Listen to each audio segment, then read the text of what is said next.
See, as I told you earlier, there are in the society there is a lot of misconception about a lot of things.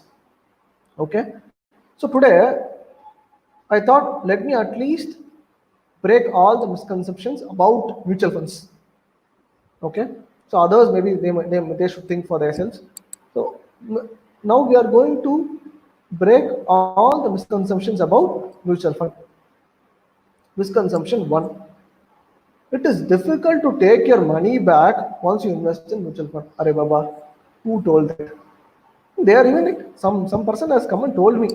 I mean, he's even coming and telling me, don't invest your. I mean, like, when I decided to invest for the first time, it was during my articleship. I decided to invest in mutual funds. I mean, for people who don't know what is an articleship, it is an training which you should do to finish your CA 3 years. So my parents were like, don't invest in mutual fund; it's risky. You mean you might not get your money back? I said, what? I've read about it. I know a little about it. I'm going to invest. I'm going to learn more. No problem. I'll explore it myself. Like advices, free advices everywhere. The advices might be right, might be wrong. So you have to find out which is right and which is wrong. So this is definitely wrong. You invest in a mutual fund, you definitely get your money back if you give a sell order in T plus 2 days until you go for a sham broker. I mean, sham broker means a broker who is not actually a broker, who is trying to cheat you by claiming that he is a mutual fund broker, and if you give money to him, he'll invest. So unless you go for a sham broker, your money is you're going to get back your money definitely. Okay. Second misconception: you cannot expect a fixed return from mutual fund.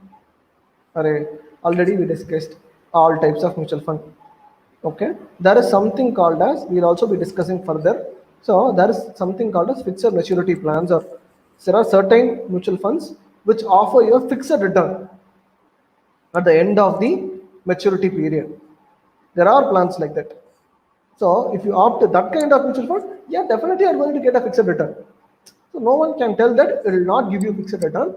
There are funds which will give you the fixed returns, but the returns might be less compared to mutual funds which offer you a higher return, because they might be investing in equity, and these funds majority will be investing in debt. So they offer you a fixed return, like say 6%, 5.5 guaranteed. There are funds, few funds, but yeah, there are funds. So there are funds which give you fixed returns. Misconception 3: mutual funds may close business overnight, gone, and banks are trustworthy. What is that? I'll tell you, I've been into audits of banks, okay, for a considerably a long period to understand how banks function and how Indian banks are at least. 30% of portfolio of most Indian banks are bad credit. I mean, for people who don't know what a bad credit is, the banks are not expecting to get their money back from the borrowers. 30%, not 1 or 2 or 10, 30 in an average. So, if you ask me which is trustworthy, a bank or a mutual fund, I would definitely tell mutual fund.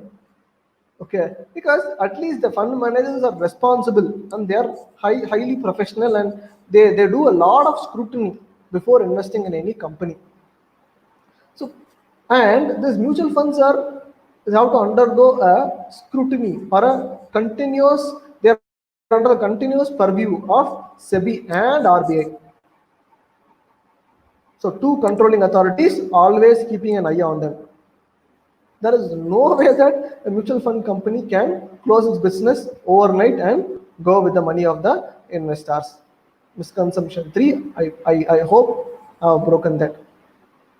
Misconception 4: both mutual funds and stock investments carry risk. Then why pay fund managers fee unnecessarily? Some people who know about both stock markets and mutual funds, they consider them highly intelligent. They tell, mutual funds also carry risk, stock markets also carry risk. Directly invest in stock markets, no. Why are you wasting your money by investing in mutual funds, giving some random guy fund management fee? That's stupid. Sorry for using offensive words, but still, I don't know what word I should use there. See, you are expecting a guy, okay? This mutual fund manager is also a guy, or might be a girl, not being male chauvinist or anyway, like let's say. So you are expecting a guy to manage your money, okay?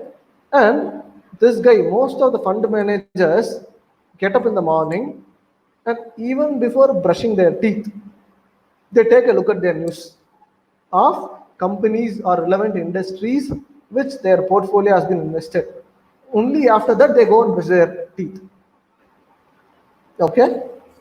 They do that for you. Next, what is the nightmare which you and me get? Maybe chasing by a dog or getting like a jungle, a dark room like that. We are standing in a dark room. So these are the kinds of nightmare both of us get. Okay? But think about a mutual fund manager. Poor guy. His nightmare is stock prices falling. He suddenly gets up at the night and sits because he had a dream that stock markets were crashing. Poor guy. See what kind of nightmares he is getting. So at least for that, don't you think that he deserves a fund management fee? So I mean, you cannot tell that. See, once you hire a professional for doing something, then you should definitely pay him for that. There is no logic in telling them go directly for stock markets, don't go for mutual funds. Okay, it's fine. This is a complete misconception. Misconception 5. Mutual fund investments are only for rich people. We are poor. We are middle class, lower middle class people. Don't invest in mutual fund. Put FD. Take a pot. Put money in your pot. The money will be safe there. Don't go anywhere. Hundi. Take a hundi. Deposit all your money in the hundi. Money will be safe. Don't put in mutual fund. Who even tells this? Fine. Okay. See, you can start investing in mutual fund right from 100 rupees as I told earlier. There's something called as SIP, Systematic Investment Plan, where you can invest 100 rupees every month for any number of years you want. You don't think a lower middle class person can afford to 100 rupees every month, save 100 rupees, or even 500 rupees or 1000? I mean, during my articles, I got a stipend of, let's say, 3000 bucks. I invested 500 to 1000 rupees every month.